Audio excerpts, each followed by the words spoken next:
Mover in a second. Councillor Loftus, Councillor Lachance.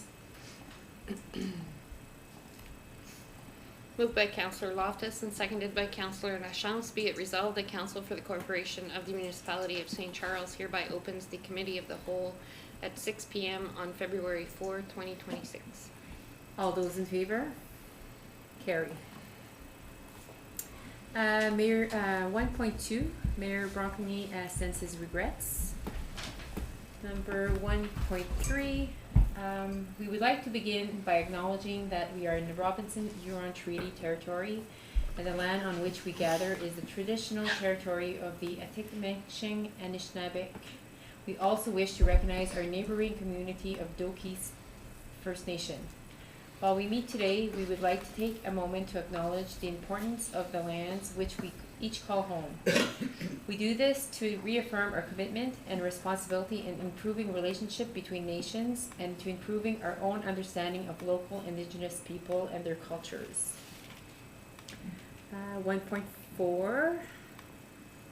Can I have a mover and a seconder to adopt the agenda? Councillor Pelletier and Councillor Lachance. Moved by Councillor Pelletier and seconded by Councillor Lachance, be it resolved that the agenda for the Committee of the Whole held February 4, 2026 be adopted as presented. All those in favor? Carry. 1.5, disclosure of pecuniary interest. Councillor Loftus. None, Madam Chair. Councillor Pelletier. None, Madam Chair. And Councillor Lachance. And none for myself. And none for myself. Number 2, any questions by members of the public? Welcome, JP Doe. Hi. I'd like to speak to 4.5.5. Go ahead. Oh, no. Okay. The thing for the sewer and the road that I put on the taxes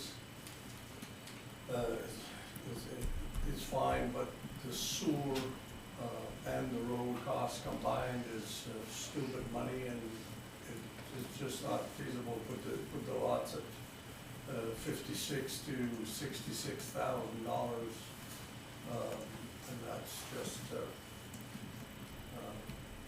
I couldn't afford to build and make money, and that's the idea here. And over a 15-year period or whatever period you decide is it's just not feasible to have both. I'm asking the council reconsider and just put the road in and allow me to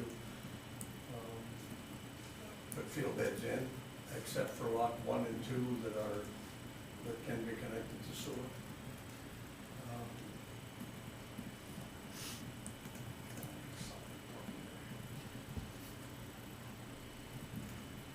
Yeah, because if you put the road and sewer in, and it's so much per lot every year, I would have to build like 11 houses in one shot to try and solve them, and right now is not a good time. And the other way, I'll worry about my own costs of field beds and stuff, and then build at my pace that's reasonable for me.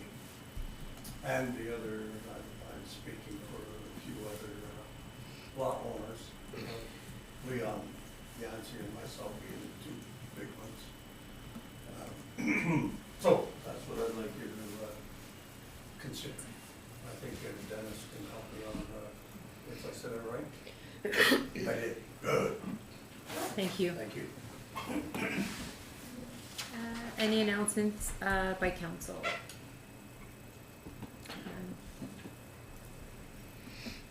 Number 3, number 4, bylaw enforcement. 4.11, report to council, update to traffic and parking bylaw to allow enhance, prepared by Kevin Benvenchi, manager of bylaw services. Do I have to do anything to turn turn this on? Nope. Good to go. Hello. Thank you, Madam Chair. I'll be presenting the report tonight, but Kevin Benvenuti is here to answer questions if they come up. Council will note that there are 2 reports on parking this evening. So this one is just about a specific update that's been directed by the Ministry of Transportation. So we'll discuss this separately and then get into other possible changes to parking in the next conversation, just to keep it clear. So currently, we enforce the traffic and parking bylaw using Part 2 provincial tickets. But in 2024, when staff approached the MTO to update the municipality's current agreement to allow bylaw enforcement to search vehicle license plates, we were told that new agreements would not be made until bylaws were updated to transition to an AMPS-based parking system to issue penalties. So this new agreement came into effect with the MTO in the fall of 2025. So luckily we have an AMPS-based penalty system. So we need to update the parking and traffic bylaw to include AMPS language to say that we can write these penalties. This change has to happen if we want to continue searching vehicle license plates, but there are other advantages. It will be easier for residents and visitors to pay for and appeal parking penalties. AMPS parking penalties will be dealt with more quickly than traditional tickets within our own municipal AMPS system. We can use our current appeal system within the municipalities. It will overall reduce parking enforcement costs. We won't be traveling to provincial court if they are challenged. And parking tickets would be integrated within the bylaw enforcement's e-ticketing software and AMPS portal. So this change is a requirement. So we are asking that staff or that council direct staff to make these amendments and bring them forward to be passed at a regular council meeting. Are there any questions about this particular change? Well, what I had is if someone were to try to appeal a ticket now, they'd be doing it to council at a meeting, pretty much. No, it'd be the same system we're using for AMPS, like for bylaw. So you're going to go through the same appeal process, and that way you're just dealing within your own municipality, and all the funding will come straight to the municipality. It also alleviates, just a quick thing, when we issue a $35 or $50 ticket on a car, and the person decides not to pay, you have to send them a notice, registered mail, which is $10. And then when you send the package to the court system, you have to purelate it. That's another 20. You're already over the cost just sending the notices. So you've already lost the money to even go after the money. So this way it stays in-house and people will be able to pay for it just through our AMPS portal. So they'll be able to click and pay. And it makes things a lot easier. Just to clarify, so the AMPS appeal process is to appeal through the screening officer, which is the 4 clerks of all the sub-Rees municipalities, and then if that's not suffice, then they go to the municipally appointed hearing officer. So not to council. Thank you. Any more questions? No, that's pretty clear cut. Yeah. Thank you. And then the next. Next one, 4.12, recommended changes to traffic and parking bylaw, RMC 2025-0-012, prepared by Andrea Torini, CBO, Director of SEBS. Welcome. Thank you, Madam Chair. So because we had to bring this forward to discuss the change to AMPS, we figured we would also address other issues that have come up, but that we haven't specifically been directed to make any changes to the parking and traffic bylaw. So the report was put together based on some of the feedback we've gotten over the last little while since it's been implemented. So just to remind council, the reason why this traffic and parking bylaw was put in place was to aid public works in their duties, especially during snow removal and road maintenance, to provide safe passage for emergency vehicles, to outline items such as speed on municipal roads and placement of signage, and to keep municipal roads passable for residents to use safely. Since its implementation, we have heard concerns about the bylaw, and this is what we're bringing up this evening. The following issues have been mentioned by staff and have come up through enforcement of the bylaw. The first one I'll speak about is section 3.1, which basically states that there's no parking allowed anywhere in the municipality unless it is posted. So we do have a schedule in the bylaw that says where people can park, but otherwise parking was prohibited everywhere else. While in theory this made it easy to ensure enforcement, it's proving difficult to communicate this change to the residents of St. Charles. This option would require extensive signage to be posted in the municipality to let visitors know and residents know that parking would not be allowed on municipal roads and streets. Our Director of Public Works let me know that according to Book 5 of Regulatory Signs of the Ontario Traffic Manual, a no parking sign would be required every 50 meters on both sides of a street where parking is restricted. So a 200-meter street would need 4 signs to have the signs comply. We believe this would become a costly exercise and would lead to lots of signage, so visual clutter within the municipality. In order to concentrate parking restrictions on roads that are problems for Municipal Works Department, staff recommends the following changes to the bylaw. We would remove section 3.1 stating that you cannot park anywhere except where it's allowed. And then we would change it to basically mirror what we've been using in the other municipalities. This parking and traffic bylaw has been in place in the municipality of French River or some version of it for the last few years. And we haven't had issues with allowing a parking time of 4 hours where parking can happen. So it gives some more flexibility. Signage requirements would decrease and only be required where the municipality does not want parking to happen at any time. For example, in turnarounds, but also could be put on streets that commonly cause obstacles to providing services. So there would be a lessened need for signage. But I will point out, though, that there are not a lot of places within our municipality where parking would be really allowed. There's not a lot of shoulders in most of our roads. Many of our roads are less than 6 meters in width within villages and definitely within outside of the villages. But allowing some time limit or not putting a huge restriction, we would only then hear about issues with parking. So if a car was in the way of our Public Works Department, we would hear about it. If it was blocking someone's driveway, they wouldn't be allowed to do that. Enforcement would be able to work with issues that come up, but not necessarily having to be patrolling all the time because there would be such a limitation to parking, if that makes sense. We do also want to add the definition of shoulder. This is missing from the bylaw, and this would further restrict parking on our more narrow roads or roads without shoulders, including areas like Northland Road, where we have ongoing issues with parking over the winter months. It wouldn't really be allowed to park on this road at all because there is no shoulder. So that would sort of cover the need for to help with enforcement in that area. We are recommending changes to fire routes. And you'll see that we need to remove Pine Cove Road from the fire route. It was added, but because it's a private road, we don't believe that it should be added onto the bylaw at all, since we don't monitor anything on private roads. If we're taking off the restriction of no parking anywhere except where it's posted, we needed to add a fire route in front of the fire hall to make that a clear spot to not be able to park.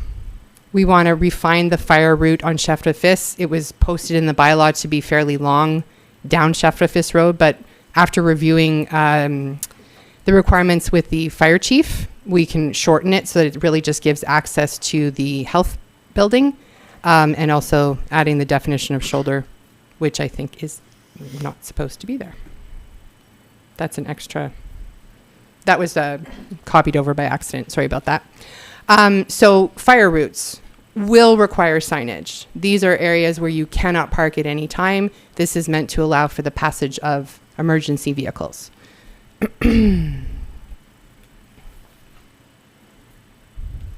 Other issues that we've seen, another one is parking on Casimir Road during larger municipal events. Since Casimir Road is a narrow road, and I say currently because I know there's work being done on Casimir Road, And one side of that road will be designated as a fire route to allow emergency vehicles to get to the community center. Essentially, that's what it's covering. Under the current bylaw and under the new proposed changes, parking would be restricted on that road. So the road would not be available for overflow parking for large events like the family tournament. It was observed during the last family tournament that vehicles were parked on both sides of the road, leaving only one lane for traffic flow in some spots. Staff suggests that this causes an unsafe environment for people needing to leave driveways along Casimir Road, people crossing Casimir Road, people traveling on the road, and could potentially block emergency vehicles if they were required.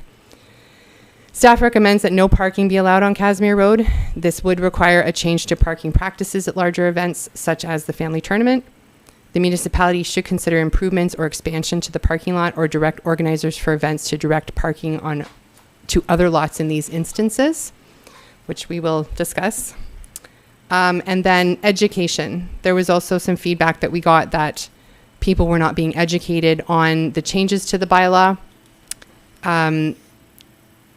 Regardless of what rules we decide to put in place or what council decides to put in place, the education would be achieved through warning letters and tickets issued as a result of complaints.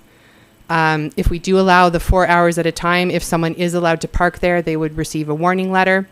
But if a vehicle is parked in such a way that it's causing a safety hazard, then enforcement officers would be issuing tickets to try to gain compliance in those cases. We are going to be working, so Public Works will be posting signage where parking is prohibited. So that would mean the fire routes and school loading zones, turnarounds, and on any streets where parking could cause issues for maintenance. If they see an ongoing problem, then putting a sign there would make it more clear that parking is not allowed.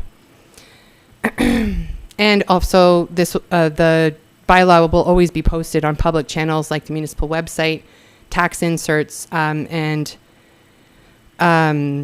that's actually already been done. So the current tax insert does have some information about the fact that there is a new parking bylaw, just to make people aware of these changes.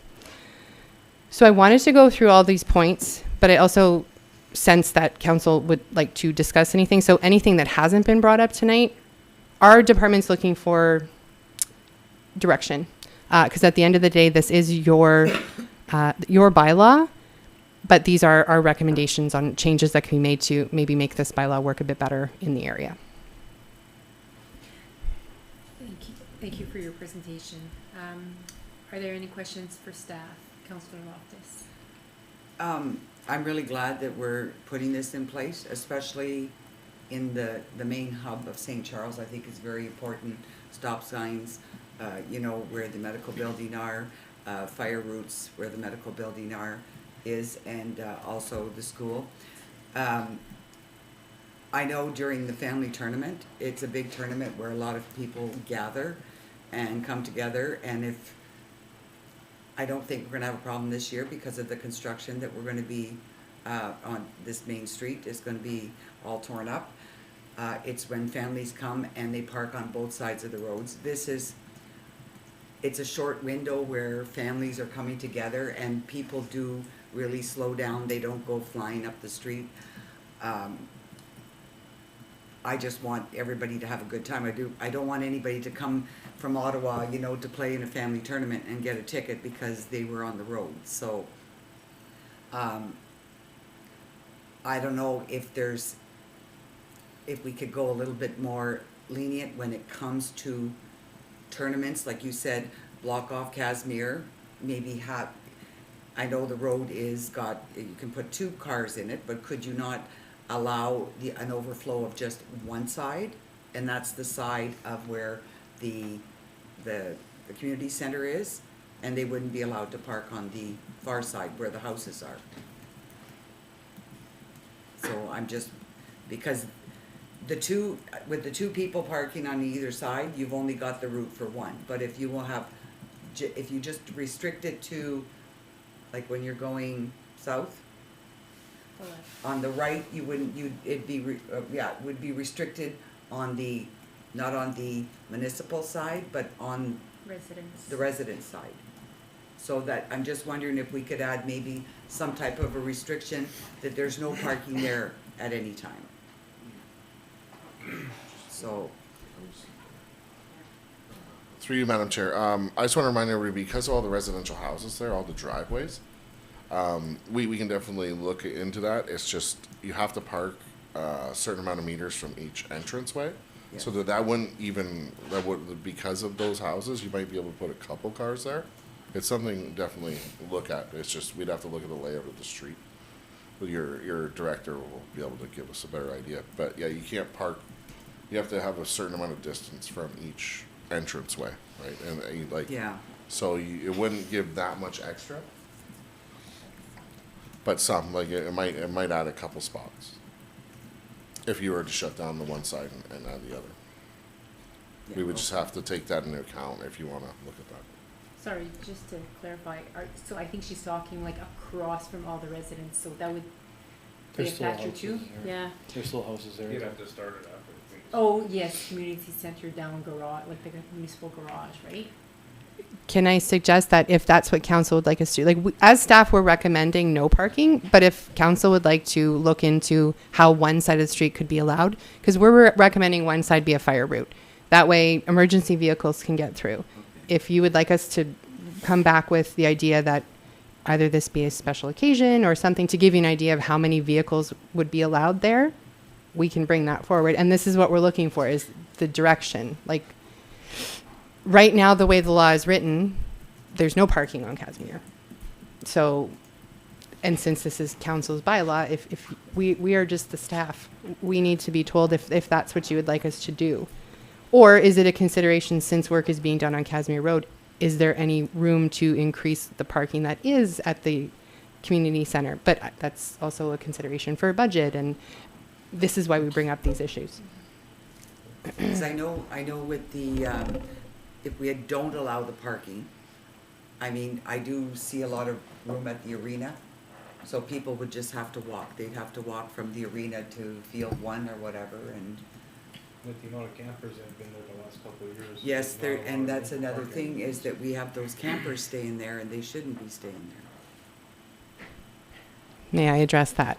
So we do have a special event provision within the travel trailer bylaw that if the people who are planning this event would like to talk to bylaw about what's going on, we could probably come up with a good plan that would work with everybody. Traditionally, this has been going on forever, and this is just how things have gone. But I think maybe with some planning beforehand, I think we could probably alleviate a lot of these issues. And then that education goes to the people who are applying to be in the tournament from the organizers. And it's not just the municipality trying to deal with it. I think it can be done better going And I forward. think that's something maybe you could put, inform the organizer of the ball tournament, is to ensure that when she's sending out the forms for the families to join, then they'd be aware of, you cannot park there, and this is what we're doing. Okay. I agree, yeah. Yes. Yes, Madam Chair. Just to add to the width of the road, I know we have to keep a minimum width of Casimir Road. So I was talking with the Director of Operations, is when we finish the road, may not have to be paved, but we can maybe level off to make the surface wider, but that is part of the construction. And then you would maintain your minimum width for your 2 lanes and have a grass buffer. Right now, they are using the grass buffer because they actually park in the ditch. But if you extend it, you can do proper parking. And just to add for the trailers, I know the fire chief also has some issues with campfires there. Last year, Yeah, so that's also an issue that is upcoming for the trailers. Okay. That's Thank you. everything, thanks. Councillor Patsy? Yeah, I know there was a lot of concerns about that last summer. I don't know. I know, preventing unauthorized parking in areas that are problematic are definitely something to look at. But I don't know if we're kind of overthinking the whole 1 day problem, because it's only really a problem for, say, the Saturday, because like the Friday, I mean, realistically, it's not really congested. It's not that busy yet. Sunday, it might be a little bit leftovers from the night before in the morning, but like it's one day. I mean, I don't know how many, if there were complaints from residents in that area last summer. If there were like people, households, if there's people that can't get out of their driveways, okay, that's understandable.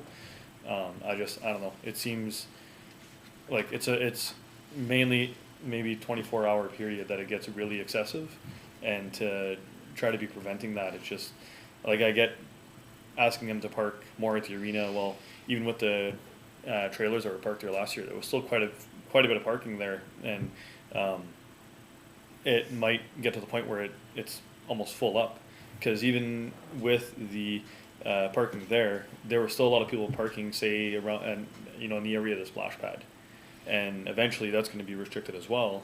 If it goes the direction that council is planning, then that's going to be more people trying to park at the arena. That I think eventually the arena is going to fill up too. So, like, I don't know if we need to start looking towards, like, if we really want to be governing this, we now look at having another overflow parking area like near there. So it's like now we're looking at other things, and it's just for one day of issues, right? And I mean, at the end of the day, if like seconds count and minutes count, I get that in fire events, that's where it can get critical.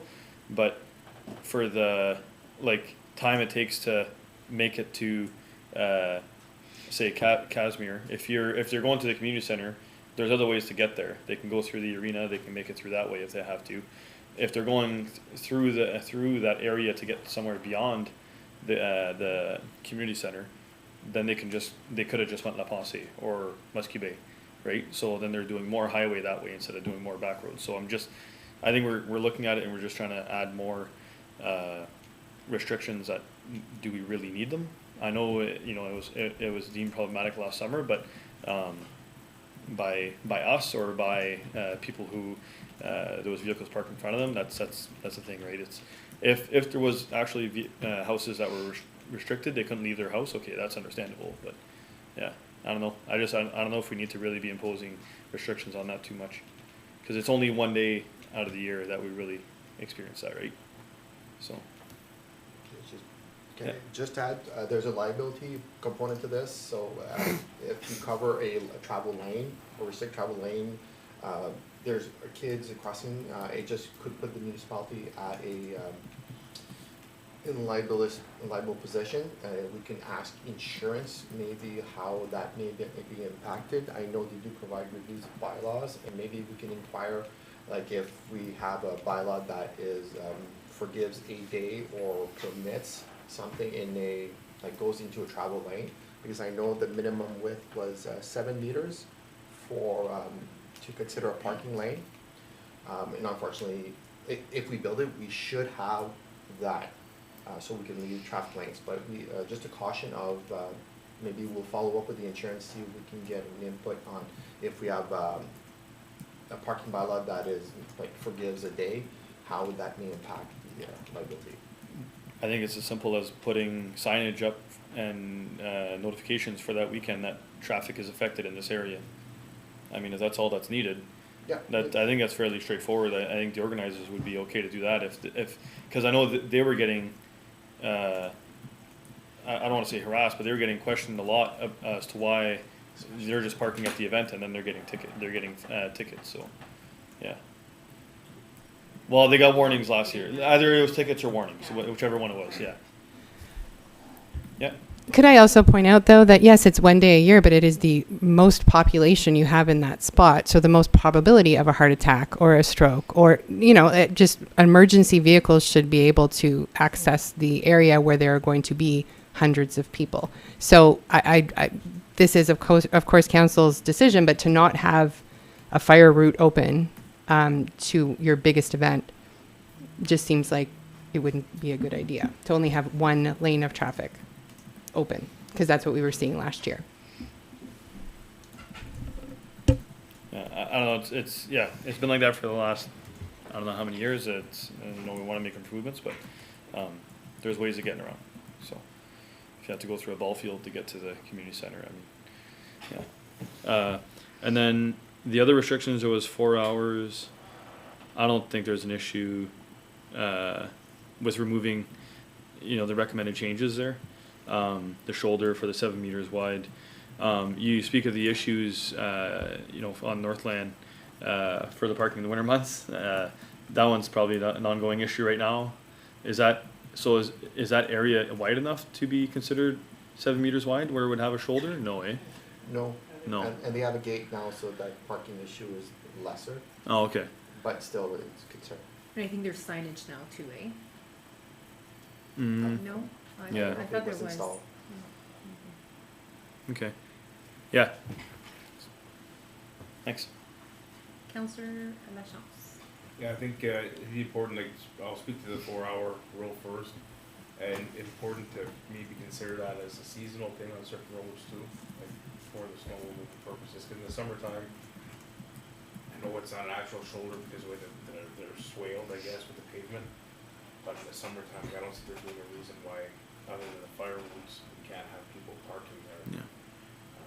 After the fact, right? So if it was seasonal to justify being in the way of winter maintenance, I understand fully, but I see the argument in the summertime that, again, that I think you know what stretch I'm talking about in front of the school and around the bend is plenty wide enough. Yeah. So, snow, there basically, I believe it's from November till March, that you're not allowed to park on any of the roads at any time. So that's kind of taken care of there. So are you saying you don't see why there would be a restriction to a time on any of those Well, I areas? thought you were trying to put the 4 hours in for the winter months also. Oh, no. Sorry, winter maintenance, winter trumps everything. Once there's snow on the ground and during the snow removal times that are listed in the bylaw, then no parking is allowed So the sign is from 12 a.m. to 7 a.m. Yeah, and the sign in place would have to say specifically that it's seasonal. Because as soon as you put a sign saying that you can park here from these hours or for 4-hour minimum, what we're gonna go and take the signs off every time we get into winter months and we're doing snow removal activities. Through you, Madam Chair, it works the opposite. So if there's restrictions, you'd put that. Like, you'd always put the restriction first. So you just certain spots like in town, you would put the 12 to 7 a.m. like for winter months. From like you see in Sudbury, right? When there's no parking for the winter nights, you see those signs on the side streets that say like November 1st or whenever their date is. This is recommend November 1st, April 15th, 12 to 7 a.m. So that's where you'd want the restrictions on it. It's just for those signages. Okay. And speak to the significant event. I know a lot of people like to park close to the community center because there's a lot going on there. There are other options. The thing that probably takes up most of the parking in the back is that's where the beer gardens is, and I guess it's up to the organizers to choose what they want. But that beer gardens area is taking a lot of space for parking. It's removing an access to get around the back, like another way to get close to the door there. And the backfield of the arena where the ski trail is, ahead of time, if they were to set up cones there or something, they could make it divided in two, so a camper or an RV can't pull in there, and it would make it so there's 2 lanes in front of back parking there or something. Like, it just, Further. we can get more creative with that, but we're not on the planning, like, we're not involved in the planning for that event. All we can offer is suggestions, I think, and the enforcement that we need to do is enforcing, we can do it again. If it comes to liability matters, for myself, it's kind of hard not to justify keeping at least a fire route one side of the road open. But again, if we're not within that setback, why did we decide to go again with the new road? 7 meters. 7 meters, so we would fall within being able to park on the one side with 7 meters. So right now we can't, but by the end of the summer, we should be able to. In the summer, it's gonna be a mess trying to get people to park anywhere there, more than likely, depending on how progressed the construction activity is, so. Hopefully done that by now. You hope so. Through you, Madam Chair, I just would like to remind council that we've been doing special events in the areas for a long time, and all officers coming to these are not looking to ruin anybody's day. We are looking for strictly safety. Everybody will always get warnings unless you are blocking a stop sign, blocking someone's access, parked in a handicap without proper permit. Like, these are the things all the officers are going to be out looking for. They're not looking to write tickets and ruining your community event, because that's not what we're here for. We're here for public safety only. We will put warnings up on the ones that are against the bylaw, and then come back hours later. And let's say, like, normally we give 4 hours, like, at least like that, for somebody to move. So, if you're out playing a game and you didn't know you were supposed to park there, you parked there for 30 years, well, when your game's over, at some point, like, within that time, like, you should be back. And then if you haven't, that's when the tickets will start. But we're not there to, ruin these public events. Like, we're just there strictly public safety, and that's what I tell all the officers, like, are going out, is unless it is like a really, really dangerous situation, like, don't put a warning down first. So that's how we've always handled these. I have to say, like, next year we won't be in the same issue. We'll be wide enough to be able to consider having parking there, right? So I wouldn't. I know you're looking to make an update to the bylaw right now, but when the road is at the 7-meter width, I would probably want to revisit that and add in that we can have the fire road and then they have parking on the side, if that makes sense. I like that idea too, yeah. It's an inconvenience this year, like, not gonna say We do need a inconvenience, fire route. You do need one, and this year is gonna be busy with the construction regardless, so, I don't know what kind of parking's gonna be available. We're gonna be more creative, and we're gonna have more creative if we're doing that. And that makes it the camper bylaw, for the significant event, it was to alleviate people so they can have campers in their yards. It wasn't to, put campers on municipal property. So, maybe clear that up. There is an allowance for campers on municipal property. Yeah, in the travel trailer bylaw, especially for events like this. So with the idea that if people putting on the event know they have to talk to us, then at least we can have the conversation about where things are happening. So that it's definitely put in there with especially these events in mind. So if the conversation can be had, I think, like I said, I think a lot can be done better, that this works better for everybody. And if they can't park on Casimir this year, they may come up with an amazing plan to handle the entire event without even thinking about Casimir. So maybe we'll just learn how to do it better, or they will. Was it an issue last year, like King Street going towards the arena? Like, was there parking on that? Not really, eh? It was more. 3-mile chair. It was Casimir was like the real dangerous one, because you can only get one vehicle like through, and it was tight. So that was the biggest problem that we saw, was that, and we just don't want to get in that situation where the bylaw's there and Exactly. the ambulance needs to get through because someone just got hit in the head with a baseball and they're stuck because people are there. So I'd sorry. I was gonna say, last year, we did have a funeral that weekend, and that was difficult for families to get through, even myself, to get up to the cemetery, because like you said, there's one lane, and there was comments made, but people do understand it is family ball tournament weekend, but yes, there was a funeral that weekend, and it was difficult. Any other questions? I'd like to see maybe a recommendation of one side and the fire route, especially Casimir.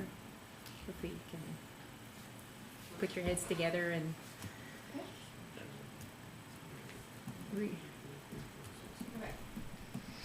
Okay, perfect. So this is, the bylaw has been provided.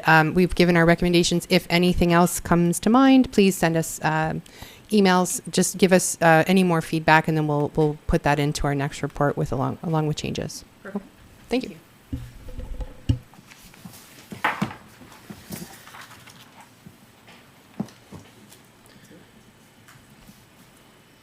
Okay, so 4.21, report to council, lagoon sledge survey, prepared by Michelle Clark.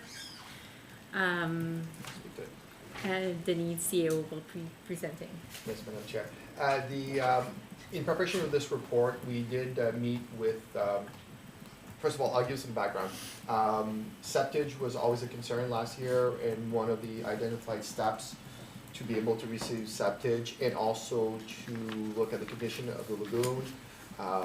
We were last spring supposed to be to do this sonar survey. Due to a quick thaw and high water levels, the water had to be discharged from the lagoons, and therefore could not form a sonar in the spring. The sonar was provided in the fall, and the report has been provided to us in anticipation of the next step for the septage. We did, myself, Director of Operation, and members from Aqua met on Monday to discuss, prepare for council presentation. We did identify as a group that we need to consult with the MECP to give council the proper next step.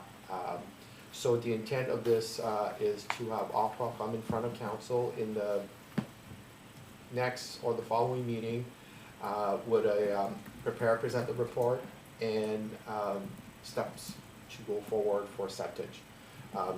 There was some discussion, and obviously there's some expensive steps coming up, potentially. So the recommendation for tonight is to receive the report and await the presentation from Aqua for the following steps.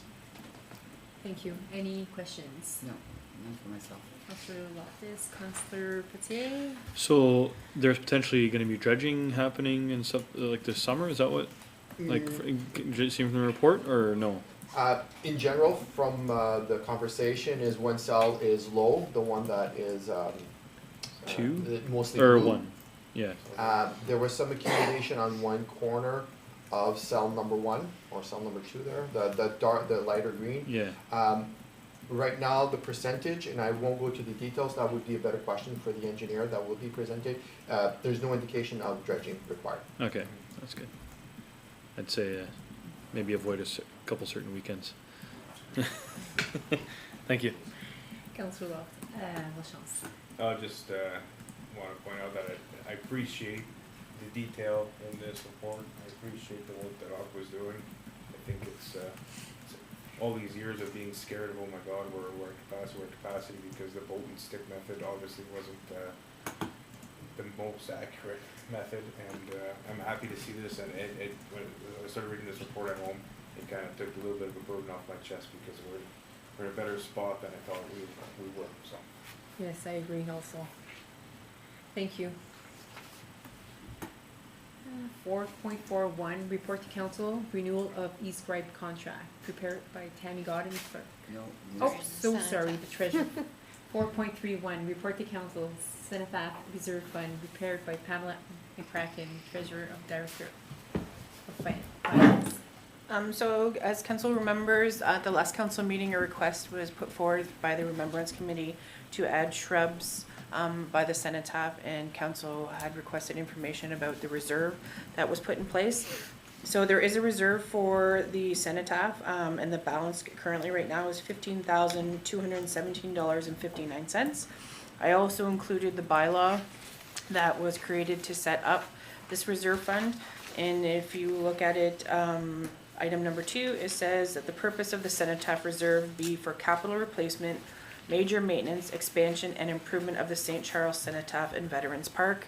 I do believe adding shrubs in would be an improvement to the Veterans Park and the Cenotaph, so it would qualify to be able to use those funds. Also, the Remembrance Day Committee messaged me and let me know that they are hoping to get donations also. So they wanted council to know that any donations that they receive would go towards the shrubs, and only the excess would need to be pulled from funds. So if they end up paying $1,800 and they receive $1,000 of donations, only $800 would be removed from reserve. So they just wanted to make that clear that they are hoping to get donations. And then also in option number 2, there is a typo. It should be the line item be increased by $2,000, not $2,999. So staff is just requesting direction from council on what they would like to do with the budget, whether we increase the line item itself and not worry about reserve, pull it from reserve and increase the line item, or not increase the line item at all and leave it all up to donations from the committee. Thanks for the report. Councillor Loftus. No, I'd like to see any type of beautification, like any type of shrubs that they purchase.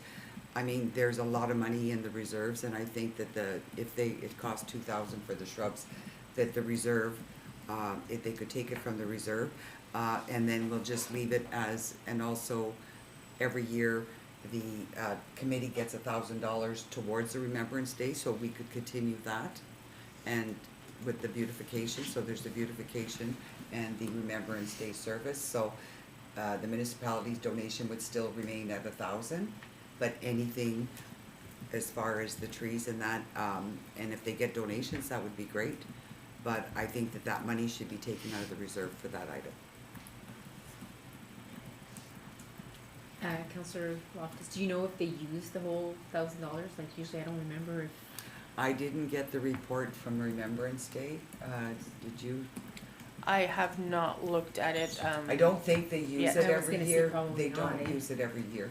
I think there was a lot of donations with the Remembrance Day service, the hot dogs and the juices.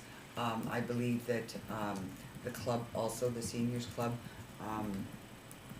you know, they sponsored like some stuff for the Remembrance Day for people to go in and eat that day. I think there was a small price for people to pay, but yeah, like even for the beautification, like I know it's set at 1,000, but I don't believe that they used it. I think they might have used maybe 800, I would say, estimate. Okay, so we still have. So, because it's a one-day event, you know, and and the group does it as donations, like, you know, the sound system, everybody donates their time It's all in order for volunteer. that event, for that day.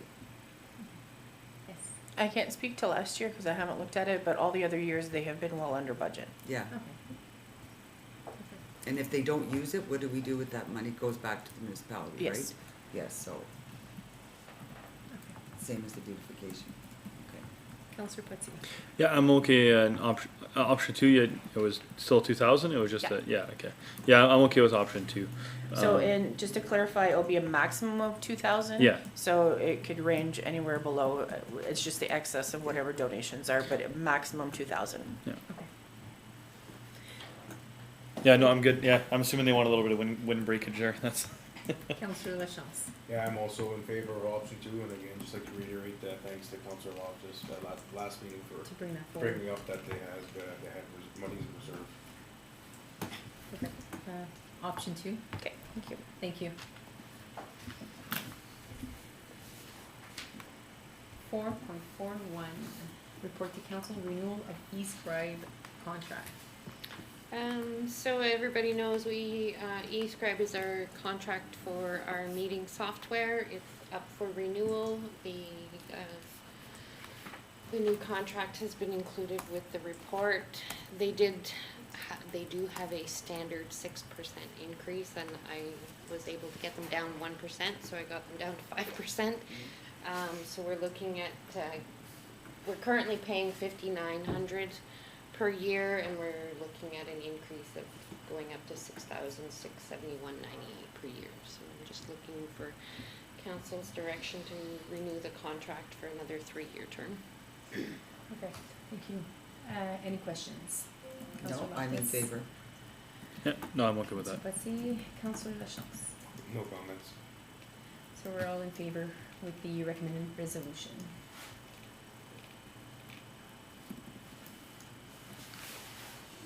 So 4.51, report to council request for donation, women empowering women, prepared by Denis Turcot, CAO. Yes, Madam Chair. The request came from the Chamber of Commerce, who are hosting the Women Empowering Women. If council remembers, last year this event was in Albin, and then I guess council did authorize a couple of small tokens like passes to the fitness center as a draw prize. This year, this event, they're planning to deliver it in the community center. I did include a correspondence in the report from Madame Gilles Damour. So she's reaching out on behalf of the Sudbury Chambers of Commerce regarding the venue booking upcoming March 7th, 2026. Just curious if you offer a rate geared towards nonprofit organizations. So they are not currently on the list of, surprising on the list of the discount list. There is some loose rules, or not loose rules, some target audience we want for the discount. Usually they would local, general interest, target youth, seniors. Nonprofit is also an issue, not issue, a condition. The Chamber of Commerce per se is made up of businesses. So the Chamber of Commerce, even if it's a nonprofit, it is made up of businesses. But the event itself does have an entry fee, so it's not free to attend. So there is consideration there that it is geared to a group, a healthy group, but it is not free. Whether council wants to do a one-time donation, that could be a different discussion of putting them on the discount list or doing a one-time donation. Because I know that they don't really rent the hall that much, but it does not quite match up with the discount list of what eligible organizations would normally be there. But it doesn't prevent council from saying it's a fair event for women entrepreneurs in the area to gather and learn and grow. So that being said, they have, again, from last year's, they have their lowest sponsorship package starts at $500. And it's still a bit steep for a small municipality to even consider. But maybe council may want to consider 10% of like the rental as a donation rather than including them on the list. We can do like last year and provide some passes to the fitness center as a door prize, or even a composter or two as possible donations from the municipality that is manageable by the municipality. Again, it's up for council how they want to support this endeavor, because it is still an event that is trying to help community members grow, and it also addresses a maybe vulnerable group, but a maybe disadvantaged group, because they trying to help women out. So I'm leaving it up to council to provide direction. Thanks for the report. Any questions? Councillor Loftus. This event occurs in our community, I believe, every 3 years, right? It goes from, I think it's French River, and then it goes to Warren, and this is, I believe, every 3 years it's a rotation? So, not to confuse, they are Unity Yeah, there's Yes. Women's Day that is coming up. That is I think a free event to attend. Okay. And the council made a decision and once every 3 years they get the use of the hall. Okay, oh, I'm sorry, okay. So this one, as far Yes, as the I know, chamber. it's the So, second year. And maybe a third year, but I know it was in Alvin last year was the first time I heard of okay, it. I'm getting the two confused, I apologize. What about maybe just giving them some more gym tickets, or, like, a 10% discount wouldn't be bad either, but I think maybe offering them some type of door prize would probably be, to me, more beneficial than the 10%. So, okay. Councillor Patsy. Yeah, I'm just looking at what like the request was, and there isn't really like, There's not. yeah, there wasn't really much of a request for a prize or anything. It was, and they were just asking for a rate geared toward nonprofit. And I can agree that, you know, the event isn't really geared, or it doesn't really fall into the category of eligible organizations, I'd say, just because it's a paid event and it's not geared toward everybody. I'd be okay with giving them, this one-time 10% discount, but I wouldn't say that they should be put on the List. approved list. Yeah. Yeah, that's it. What about the gym pass, just the 10%? Yeah, I don't know. I don't know if they're looking for anything like that. Yeah, Maybe there's, they always come back with sponsorship requests. Yeah. And I know 500, our total budget, I think is it 500? We just don't have the means. We, Yeah. we Yeah. give $100 to the school for their graduation, we give $100 to, I think, well, the church did not, well, there's a few that didn't ask, but Yeah. like just the 2 or 3 that asked, it's the budget. So. Yes, yeah. Councilor Lachance. Just for this event, it's on a Saturday, did anyone attend last year, does anyone know, like, for food, like, do they at least buy food from local restaurants or local grocery store for their event, or? if I there did were- not, You know what I mean, like, for me, if it was, I'd have much, because it's asking for non-for-profit, but they're charging for the event. The organization may be not-for-profit, but I would like to see at least of them showing that they're supporting the community. I understand their movement, but what are they bringing to the community other than renting here, right? So, like, I think I'm still okay with offering one-time 10% discount. I just would like to know if what they're looking for, like what they're gonna be purchasing here, what they have to offer the municipality too, right? Helping out any of our small businesses or. I can definitely put forward that, and I'm sure they do, because the Chamber of Commerce is composed of all businesses, Mhm. so, well, that pay into, and I know there's some from St. Charles in there, as from Wellville and the entire area, but, and I know they do accept local vendors to profit there, or to local women vendors to promote. But I'm not aware, but definitely it's, we encourage them to, whatever meal they're providing, that to take from the store and not locally. Don't go to Costco and buy a platter. Okay, thank you. At this point, do we have to put a motion in to, or it's just No, you can just give direction for directions? So, whatever the consensus is. so we have 10% and, Yeah, 10%. 10% is fine? Okay, Yeah. well, let's go ahead with the 10%. And maybe a composter, Pardon me? maybe a composter? Yeah, maybe, that would be, as long as they bring it with them, right? Not pre-assembled. Yeah. 4.52, report to council, request for donation, St. Charles Lion Club, prepared by Denis Turcot, CEO. Yes, Madam Chair, as you can see, the letter speaks for itself. Below the request, they are trying to offer a 3-day camp during the March break. Oh, it didn't come out. Never mind. So they are trying to do this at no cost. I did confirm there's no entry fee cost, so they may have a limit because they do have to follow certain rules in terms of ratio to adults to children. So they're trying this out to provide for 3-day camp, sorry, I'm repeating there.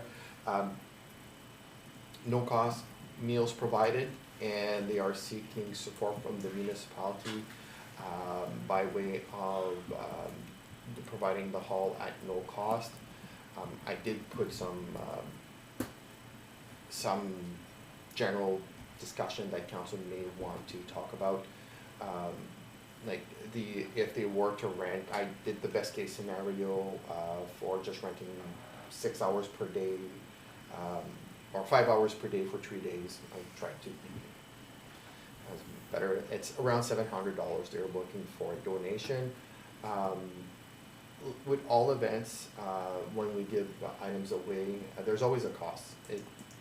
Just opening the doors and letting somebody in, even if you leave the hall clean, which most of them, like, I know some of the events leave the hall fairly clean, but it still requires the staff to go in, potentially do a once over to the washroom, because even if it's washed, it has to be sanitized, similar to the kitchen. we are going to be tracking a bit better going forward. The current estimate is around 3 hours if the hall is left in a pristine condition. But this event does meet a lot of the general ideas of its general interest. It's targeting a vulnerable group, which are children. It's not fundraising or for profit. It's open to the public, though it might be limited to the first like 30 kids or 20 kids. I don't know the volume they are considering. Again, the cost of the municipality, other than potentially staff going in and double checking, utilities and consumables, toilet paper, paper towels, so, which they always, after every event, they have to go in. So, in talking with the Director of Operations, normally, things like this can be worked into their daily chores, moving stuff around. The only concern she would have is if for any one reason that there's a staff absent, or there's an other event that may take staff away, at that point it may incur additional costs, like additional hours. But at this point, if fully staffed, the hours can probably be worked into that week. Again, it's not like we're going to be canceling other events to facilitate this one. The hall is, right now, there's no one renting, especially during the week. So it's a facility that's available without dislodging or disrupting any rental income. Again, hall being open for any item, whether it's for the Connect 55, this event or anything, doors have to be cleaned, remove the snow and sanded for safety reasons. So always a cost, but it is for generally a good intent. Thanks for the report. Are there any questions for staff, Councillor Loftus? Okay, are we talking the hall and the arena or just the community center? Community center. Okay. I did put up the hall. There's issues with the stairs of the kids going up and down. Okay. Maybe not as, but it's unfortunate we have two walls and one would probably be more suited. But facility-wise, again, their request is for the community center. Okay, and is this only for children of St. Charles, or? Yes, my understanding it is. If it is not and council does agree, we can put it as a condition. Because, like, we still have to, I know that they're doing a wonderful thing, but we still have to pay for the, like, cleaning and supplies and that. I'd be willing to go like half the rate, so if it's 700, give them 50% off, and they can see how it goes. Like, they may have 30 kids, they may have only 10 kids. You know, it depends on how the event works. Like, I'm not gonna, if there's 100 kids and it requires a major cleaning after, we do have to, we have to get some of our money back, especially when it comes to the cleaning. So I'd be willing to let them have the hall for half the rate for that event, and then we'll see how it goes, and then maybe next year, depending on, you know, what was needed by our staff, if the Lions Club cleans it up where we don't have to spend a lot of money on cleaning, then we can look at saying, okay, you know what, you did such a good event that, you know, we'll give it to you free for the kids next year. Councillor Patsy. Yeah, I'm a little bit like, so they're talking about providing free snacks and lunch and stuff. It's not a paid day camp, or it doesn't really, or did we get clarification on that?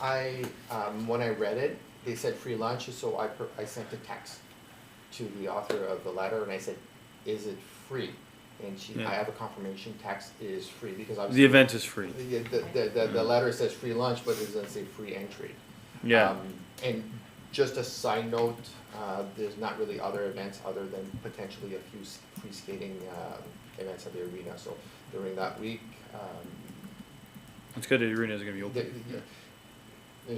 There's limitation of what you can do during that week, but it's one of those things, Yeah, it's almost more beneficial to be at the arena, especially for that reason, right? That, like, yeah, well, I mean, hey, maybe public skating lines up with, you pick up your kids at 3 and you go skating. Yeah, I think I'd offer, I think I'd wanna see maybe the hall at maybe a 50%. Otherwise I'd be willing to say the arena at no cost. Cause if we're gonna have somebody at the arena already for, during the day for public skating and other activities, that's what I was gonna get at is, the director of operations concerned about whether there'll be somebody available or, might be a little tight. That's right away alleviated by somebody being at the arena. okay, the one issue, and you just brought up, a scenario, I did have that discussion again, Director of Operations.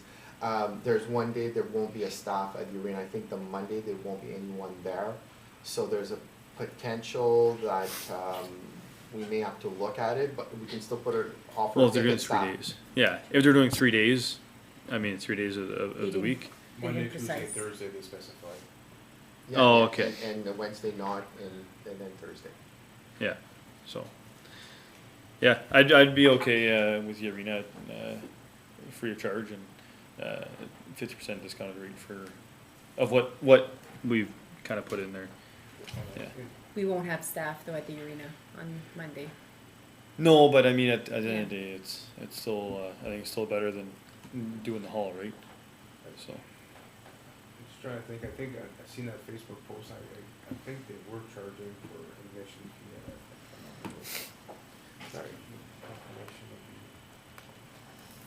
Is that what you're looking at there?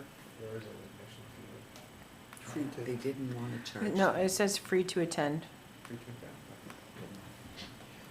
I think a lot of people have good concerns with Councilor Loftus, if we're going to be providing a discount or a rate, it's burdened by the taxpayers of the municipality, it should be for residents of the municipality, it shouldn't be for residents outside of the municipality, so I'm in favor with that, speaking to Yeah, team condition. members, people that are residents here. I like where Councilor Patif suggests if the arena is open, we should do it there for cost savings. The Monday would be, I'd like to see to just have a staff rental like men or whatnot, but,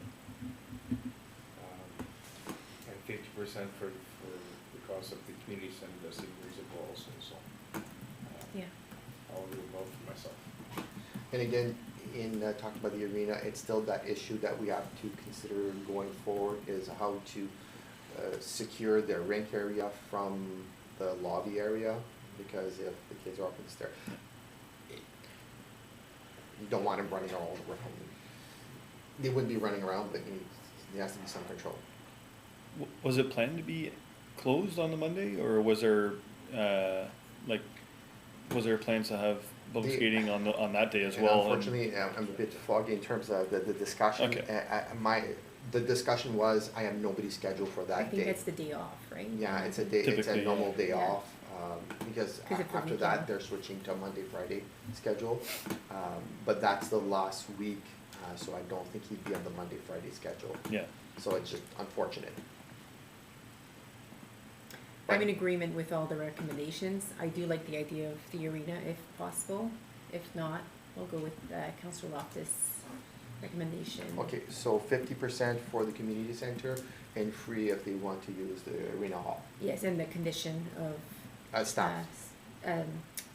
Residents, Resident children, yeah, from St. Charles. On the website, it's scheduled to be closed on a Monday, so on Tuesday, Wednesday. So it's already, It's already scheduled on the municipal website. okay. For the arena, right? Yeah. And on the Facebook ad, does it say it's already written for Lions Club Monday? So they had put out a Survey. survey to see of the interest, and they're suggesting Monday to Wednesday, March 16th to 18th, from 10 a.m. to 3 p.m. Okay. But the letter suggests that the correspondence suggests the Monday, Tuesday, and Thursday. Oh, Yeah. That's what- Yeah, the letter is, Very specific. maybe they're dated, this is, 16th, 17th, and 19th of March. Okay. And that was on January 28th. Yeah, and this was posted 2 days ago, their survey, but again, it's just a survey. Yeah. It could change depending on people's responses. Preference or, yeah. Okay. Then maybe add that in your response then, for the arena, we would offer the arena for free if it was a Tuesday, It gives Wednesday, you, Thursday. yeah. If you could do your event the Tuesday, Wednesday, Thursday. It's a bonus. Could do that. And it seems like they're open to, yeah, and especially if there's ice, you can combine that with public skating. Yeah. Okay, 4.53.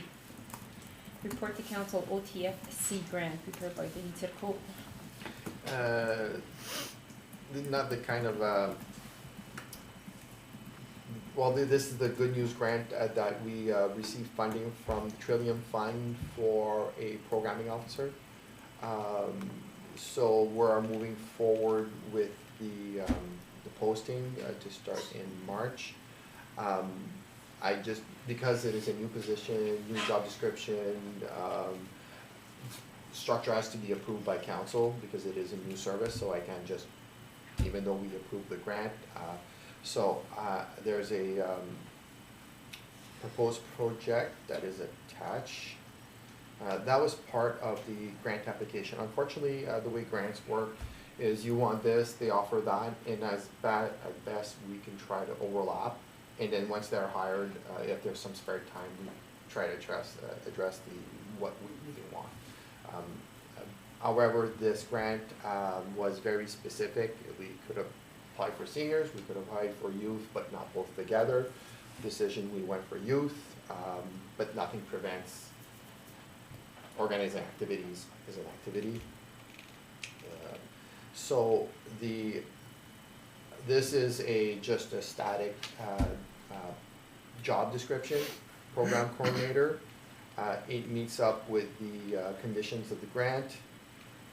These are the activities that are proposed. This will meet the conditions of the Trillium grant. Obviously, we can also add a line, other events as designated or something generic when we actually go there. So this is the job description proposed, and I did include the application just to be open to council that unfortunately again, we have to apply for what they offer, and then the idea is to get as much as we can. Just say the good news with this, so the funding for the salary, we'll work it backwards to offer the actual hourly rate for this contract. I just have to confirm, I did confirm prior to the application with the collective union, so I just gotta make sure with them that they're okay with the job description because we cannot overlap. So this person can't cut grass, but can organize ball tournament. So we just, because obviously if you can't want. organize a grass cutting event. Yeah, it's an activity, so.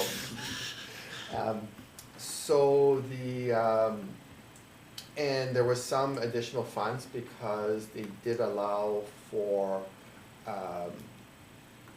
capital funding to improve the facility to deliver the programming.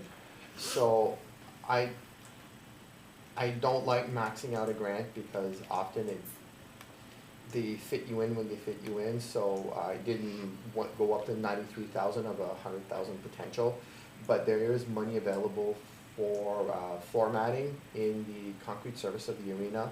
The idea was to do a basketball court or pickleball court sideways. So we're gonna go forward with that. I would recommend that once we have a few products in mind that I meet up with the Parks and Rec Committee, just to see if something that would fit. So that a couple of net hoops, we do have soccer nets, and maybe buy a product that if ever we want to expand to like a full soccer field or soccer indoor, it's like tiles that like we can add on tiles for the full floor. I don't know, I'm just trying to get costing. The first costing came back was $256,000. But that was a permanent solution, and you didn't get what I was just one. Little rubber mats that you, like puzzle pieces, well, thicker, but anyways, that was my first estimate, so, I have much less money than that, so, my recommendation is, I would pass it to the rec committee. Anyways, it's, in terms of like the activities, because it may be, for the basketball, it may be, is it a one-on-one, the court, where you only play 3, so it's a smaller mat required. But if we do pickleball or any other activity, anyways. So that's good news. So it's just if council is okay with the job description, I will be moving forward with the posting, with target date in, sometime March, to hopefully start, organizing activities throughout the summer, and we have a year of this. Just to let council know, if we can spin off the success of this, there's a grow grant. So once you have the seed, you can grow that. So if you show the success, then you can go additional funding, and then that's where I was thinking the entire court. So once the ice goes off sometime in March, you dry it off, full court, play soccer, play whatever sport, because the matting they sell is a fall from 6 feet, so you don't have to wear the helmet. Only the eye protectors if it's a Milwaukee. But if you fall, there's a cushion, so it's meant to fall. It's meant to absorb the impact of the fall. So, good news going forward. Thanks. Actually, this is great news, so thanks for the application, putting in the application. We're all happy to hear this. Is there any questions for staff? Councillor Loftus. No, I'm glad that we got the grant, and the job description seems good, and I like the way that we're gonna look at maybe putting, I think basketball, I've heard a lot of kids say they want basketball, so, I mean, if you can put that in the arena, that'd be great. Councillor Patsier. No, thank you for bringing that forth. So the reporting structure right now, it'd be reporting to yourself. Obviously, we're not a very large team. I'd assume they'd have to be working probably quite a bit with like the director of operations and in terms of facility management and stuff like that. Especially for the timing of availability, yes, and the structure is up and down, but we all know, if there's a committee meeting and Yeah. we're talking sports, they're gonna be sitting there, he or she.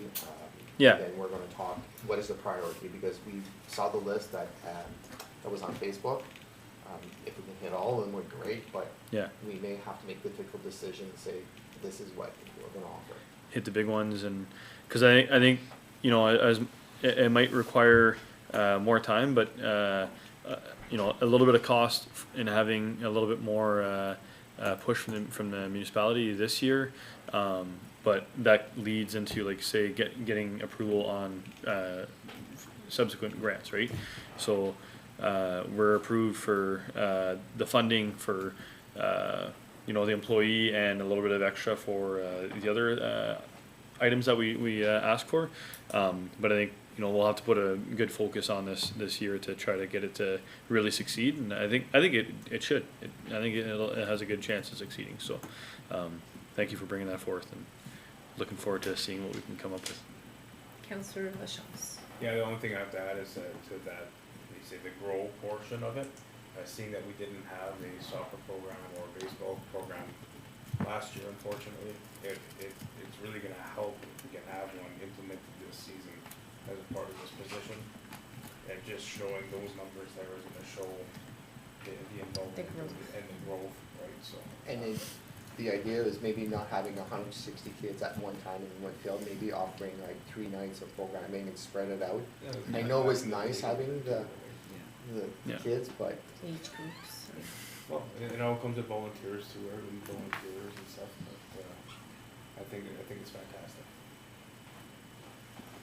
That was my question too, because like in the key responsibilities, it's more like the arena, like enclosed.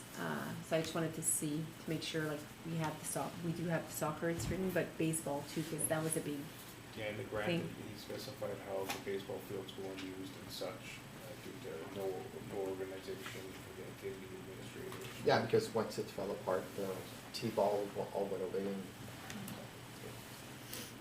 Perfect, okay, so I guess we're all in improvement for the recommended resolution.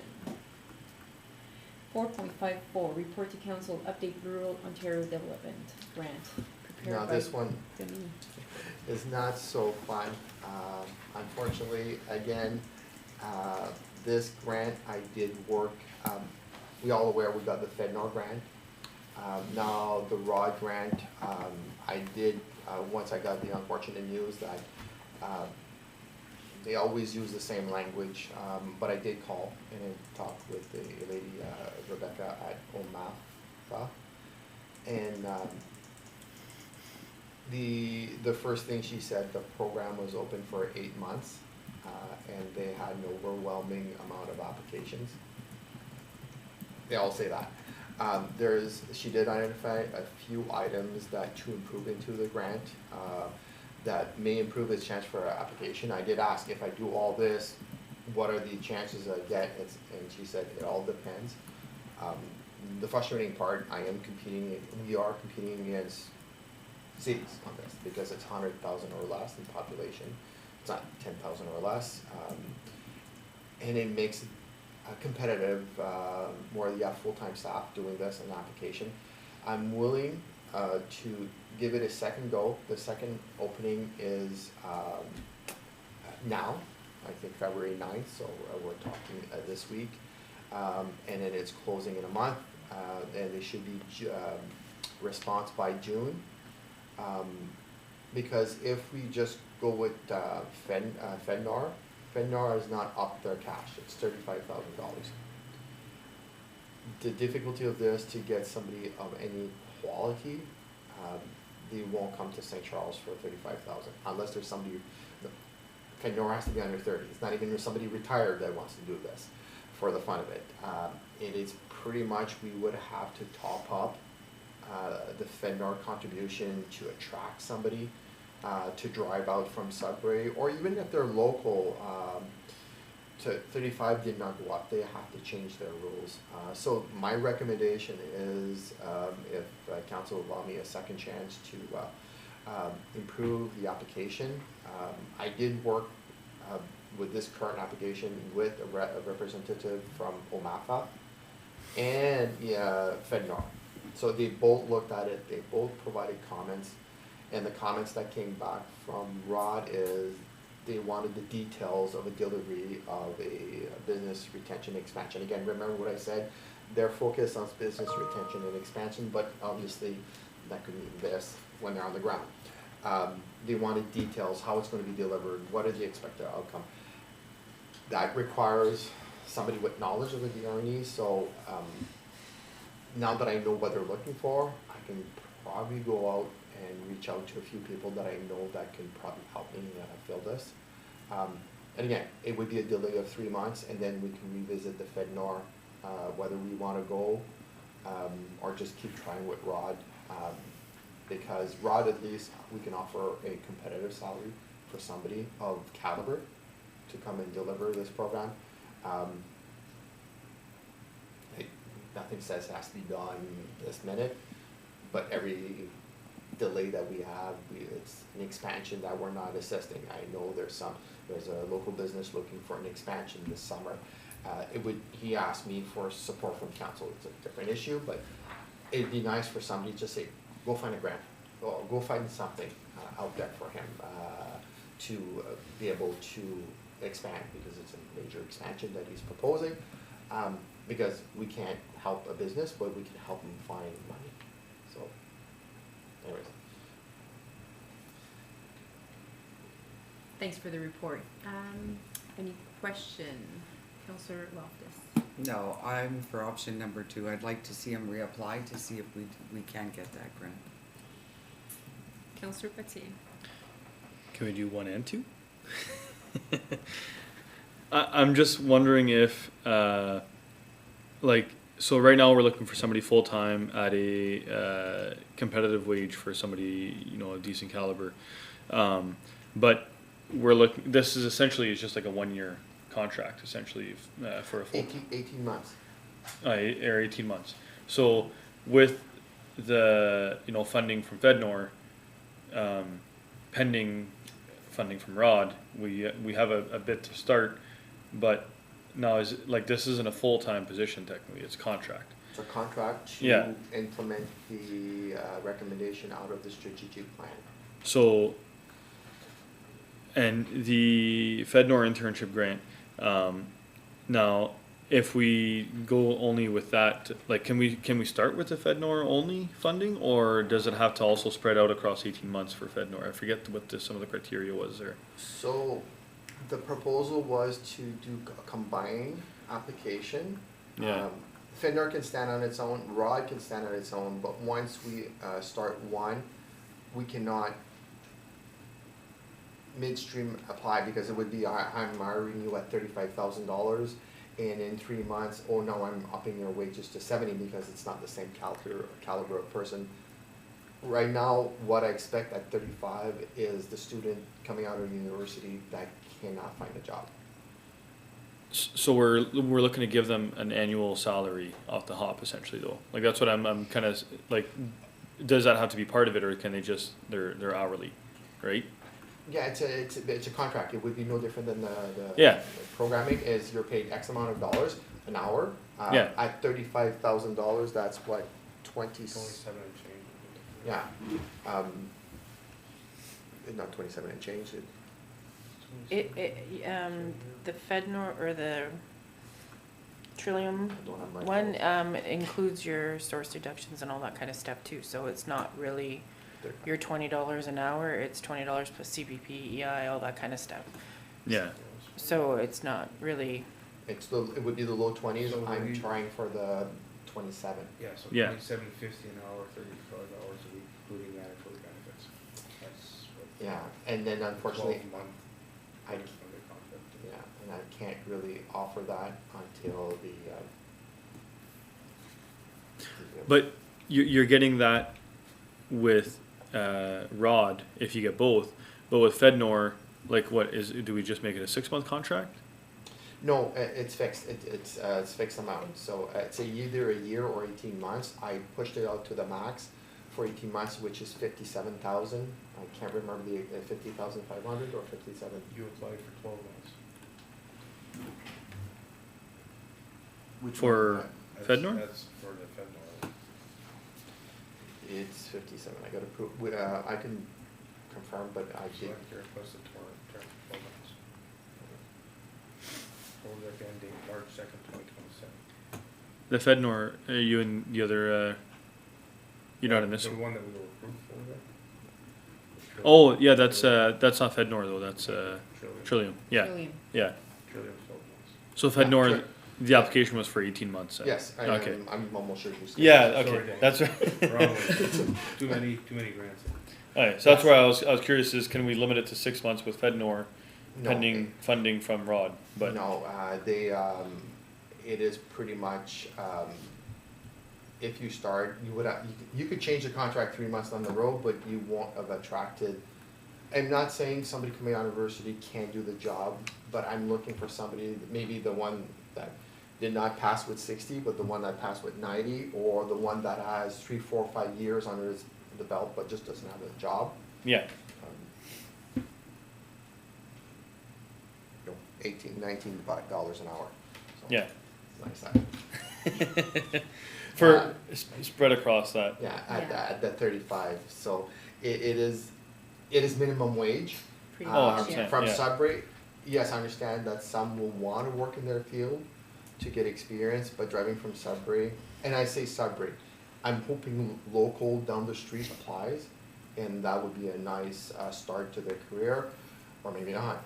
But if, we offer, a bit more then we can attract maybe somebody a bit with caliber, because the idea is not to train somebody, but to have somebody tasked.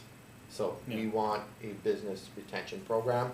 They would say, no problem, I did the study, I have the course, I am going to deliver it. You never know. I've hired actually FedNor students that moved from Southern Ontario to actually Mark State to work for the municipality because they couldn't find anything in Airfield. But it was also $35,000 Yeah. 10 years ago. Yeah. I Okay. just don't understand why they're stuck at 35. So, my recommendation is, because we talked about the combination or go it out alone, if Rod says no, because we are competing against rural Southern Ontario, I do believe that there's a lot of influence from certain political parties. We have limitations in that area, so, Yeah. but I will still reach out to, Yeah. because, Okay. I think I can get our MPP to put some pressure, because I do believe the solid conservative core down south is.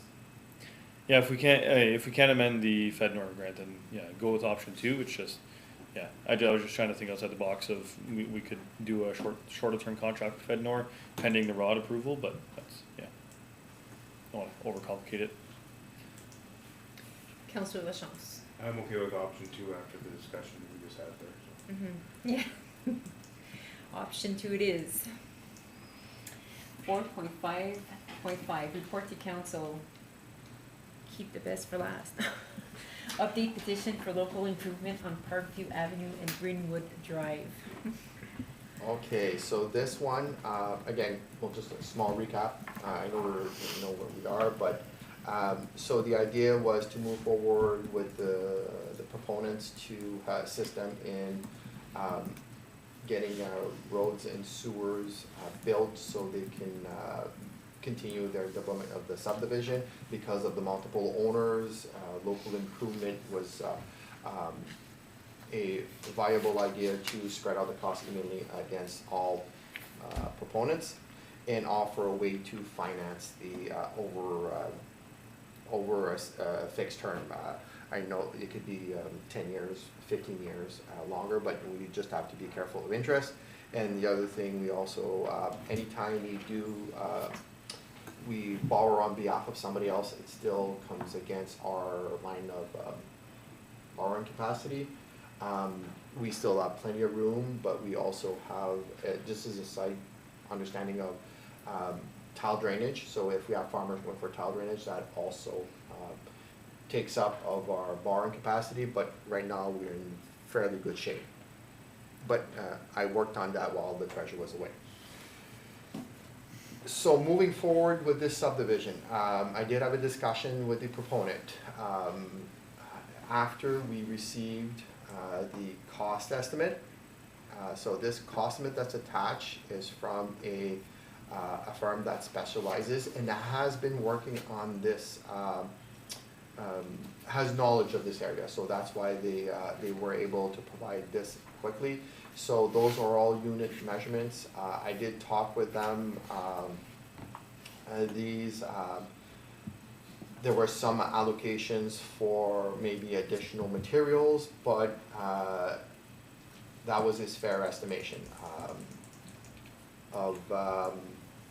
So the cost of the materials, $560,000. Engineering, $84,000, and I did discuss with the treasurer regarding the HST. We did look it up. We probably still would have to confirm, but we would be able to absorb the rebate portion of it. So the HST would be only at the 2%. So we wouldn't have to charge like 13% on that amount. So so the 728 is minus the rebate. So that being said, the sanitary sewer portion is at $261,000. The roadway is at $267,922. This one, there's again for the roadway, he did add more material as a conservative amount because towards the end of Greenwood, towards the ditch in the middle, there's potential that it's close to the surface, they may need more materials required. So this amount might be a bit over estimated, but in terms of if you want to know what you're paying for, might as well put the worst case scenario or because other drawings, I've been told, show enough cover. In discussion with them, and if we do this, can the north part of the subdivision connect to this line? He said to cross the ditch itself. As far as he knew, the only way to do it was to have a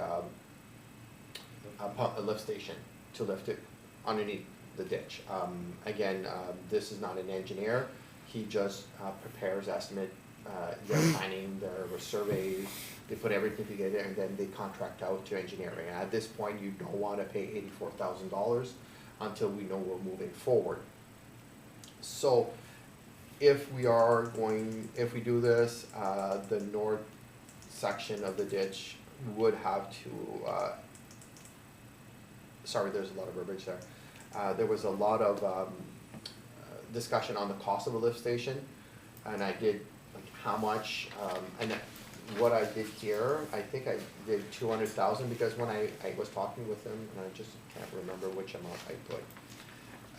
I was talking with them, and I said 150, 250. Like it could be there, it could be more. After that, I did have two other discussions. One with the proponent, we're looking $500,000 for a lift station, and Aqua, their number that came out of their mouth was $1 million. I doubt he didn't know the details, but he said $1 million. So again, from the proponent, the number came out closer to $500,000 for a lift station for the north side, or a lift station, because he was looking at it while we were looking at the lift station on the. So again, it's minimum 200,000. This is best case scenario. What I'm being told, it is north of that. The two homes in the drawing that's there, just for council's, in the last page, I guess. Yeah, last page. There's a drawing there. If you look at it, oh, you can't see the lot numbers, but the two lots closest to Casimir Road, they're within 150 feet of the pipe, the main that we extended. It would still have to be confirmed by an engineer, but a service line is possible to be constructed there, pending an engineer report without the installation of a catch basin or a clean out. So there's still potential that two lots will have access to the sewer system, leaving roughly, I did the math count. Lots 8 and 9 have already been exempted. If the line, and I remember the conversation, if I remember correctly, if we can get the line there, they would hook up. If there's bedrock, we would stop, but they are already exempt. So that would leave, I think 10 lots to be considered to be on Greenwood, to be unserved. Greenwood, And dependent on septic system. There are included in this, 10 Greenwood is currently not properly zoned for development, but it would require rezoning. The original intent of 10 Greenwood was in the original subdivision, it was for parkland. But that was back in 1978, and it was never transferred. It is not a condition, and we have hopefully a bigger, beautiful park right across the street. What is 10? The big block D. Block E. Oh, block A. Okay, sorry, my eyesight. The big lot north of the current development there. So if the rezoning goes ahead, there's a potential for, obviously it's a big enough lot that somebody could put a multiple unit lot on there, and still be served by a septic system. It wouldn't be a high rise because you also need a sufficient size. So all this said, this is what I've been told. I am not an engineer, I am not a specialist in planning. But the idea, if we do circulate a petition, if we circulated a petition just for the road, and if council's not on board for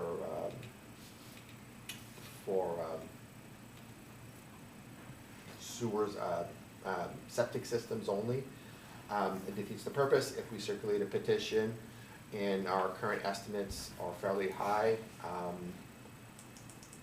it may be some additional cost, because to get actual cost now, we would have to employ an engineer, get drawings out.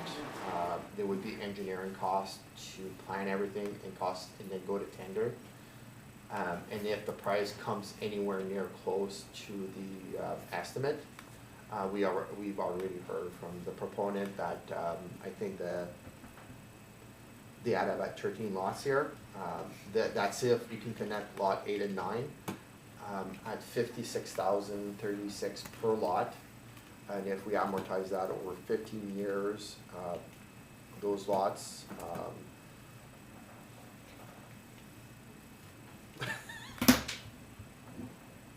and you can see that is plus interest, because obviously it's 15 years, it'll double in cost. 3,700 and something.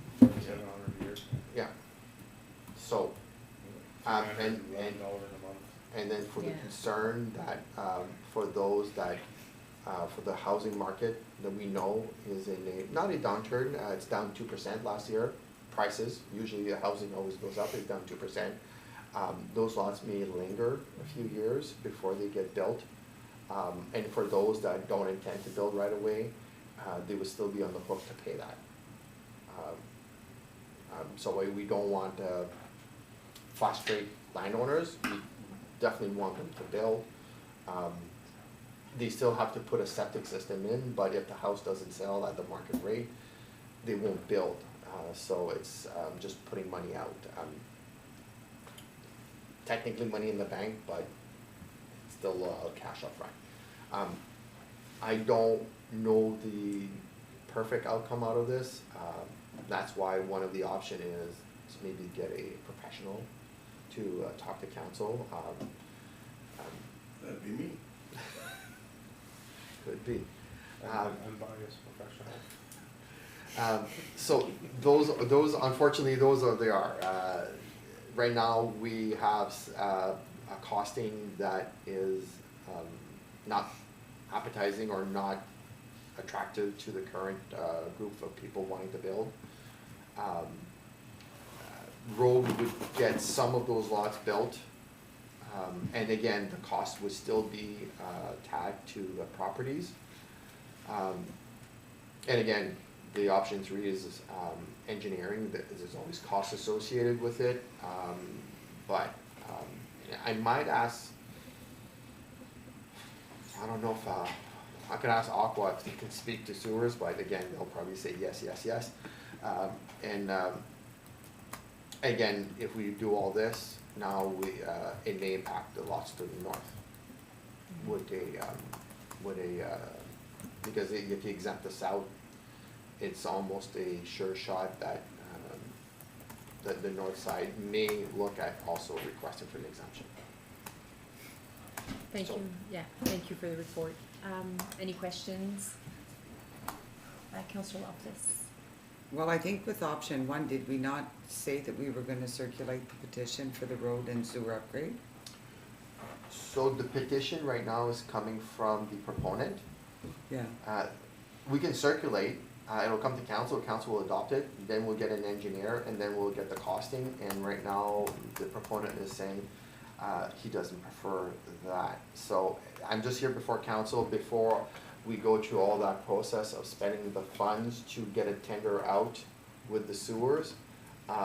Does council want to consider, road only? And again, we can push and just give them the option of road and sewer system only. And then whether the petition gets signed or not, that is up to the property owners, because technically, the decision of the petition is all property owners, because it's a property owner-led petition or proposed. But if we circulate the petition and win signs, it just dies there. So that's, I was just trying to maybe offer a understanding. So we can still proceed with a full petition, and then if no petition comes forward signed with road and sewers, then it just stays there.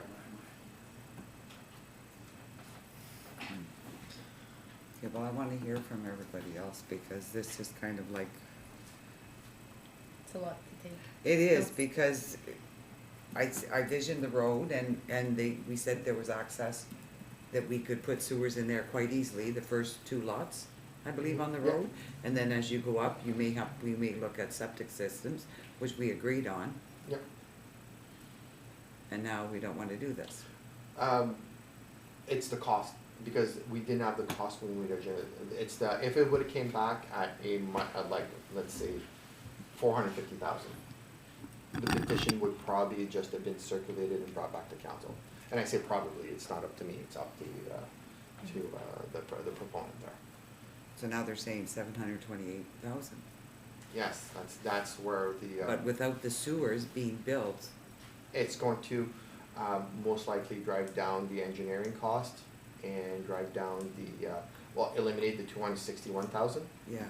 and eliminate most of the engineering, because apart from compaction testing, that's what's required. And so it might not be 84, it might be 20.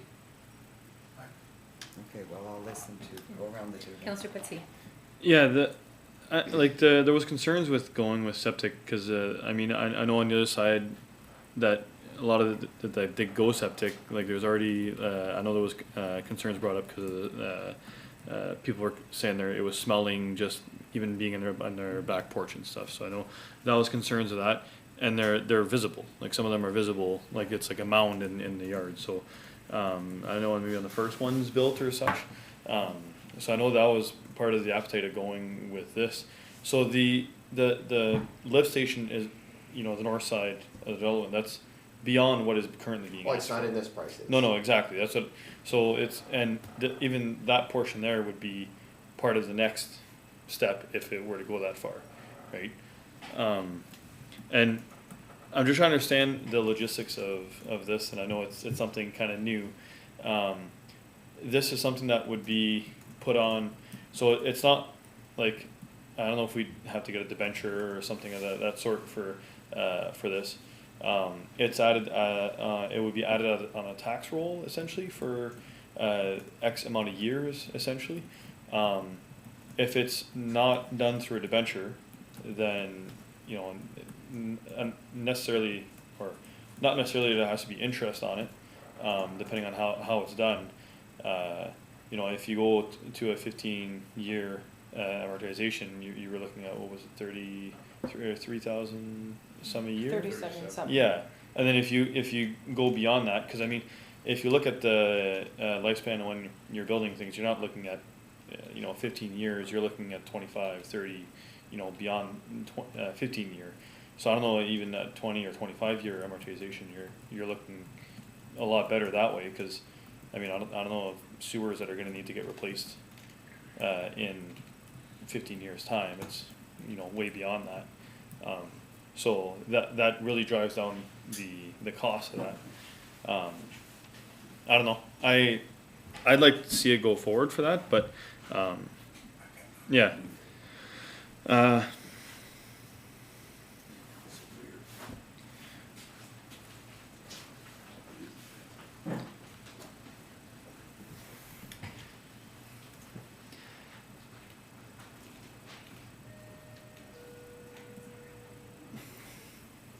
Yeah, I don't know. It's something that council wants, right? We wanted that before, and we're wanting it now. I don't know. I don't think it's out of the question to keep going with this and see. But obviously, we already know what the appetite of the people who are involved with this, what their appetite is. So.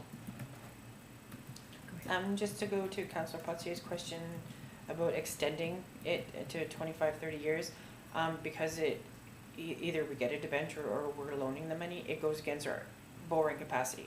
So the longer you extend it, the longer we have less money to borrow for our own projects. So just keep that in mind. not saying that we can't and we're not in that position, but for 25 years or 30 years, however long, you're kind of taking that chunk out from Yeah. doing future things. Okay. No, it's a good point.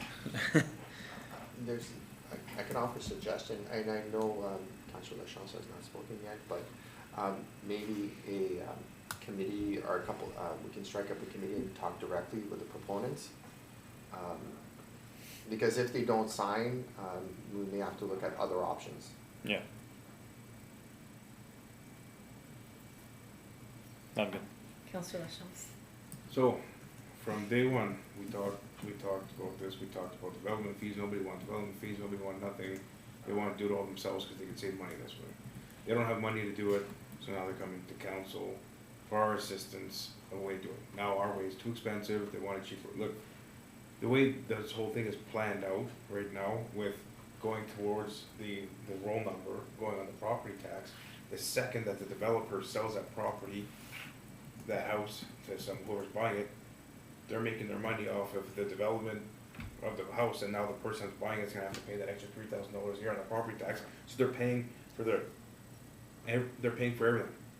So we're not doing anyone a favor except for the two people that have been trying to save money this whole time, and I'm getting fed up with it. Commit to something. Since day one, it's been a development, your subdivision, you sold lots off, that's a you problem. This is still very much so their problem, and we're offering help, and our help's not good enough. Take it or leave it. That's where I am. I'm fed up. Wasting our time. Yeah. I want the development, everybody wants the development.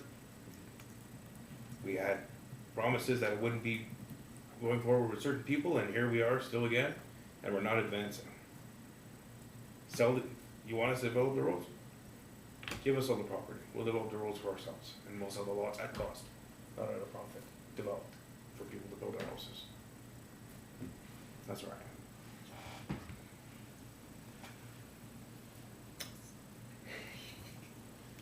Can we go ahead around again and choose an option, please?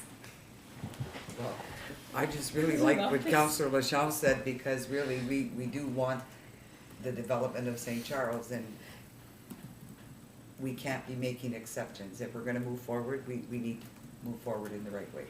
We need to look out the best interest of the residents of the municipality, Yeah. and we're not looking out for the best interest of the person that's gonna buy that house.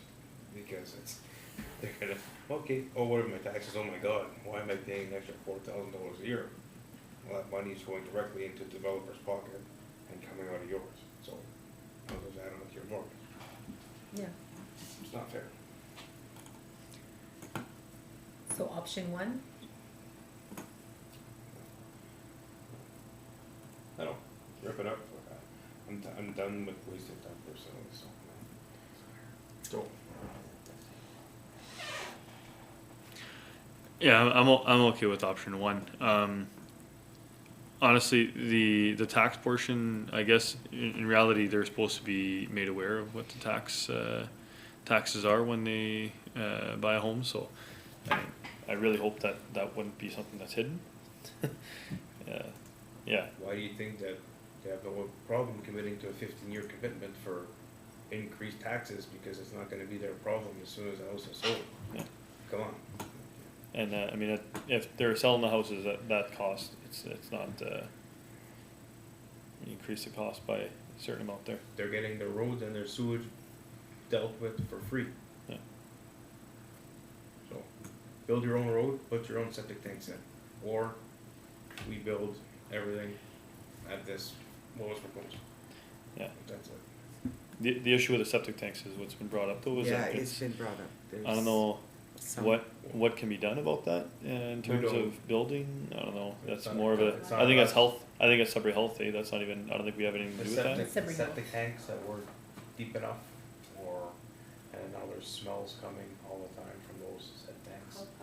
Yeah, it's not Yeah, us. yeah. That's what I mean. I don't think it's us. I don't think it's an us thing. It's Sudbury Health. Yeah. That first Yeah. tank was pointed out, you had nothing, you can do nothing about it as a CPO, Till it was all. yeah. opened It's up. been approved by public health and. Exactly. Yeah, Yeah. That would be for us to, not petition public health, but to, call to them and be like, hey, what are you doing?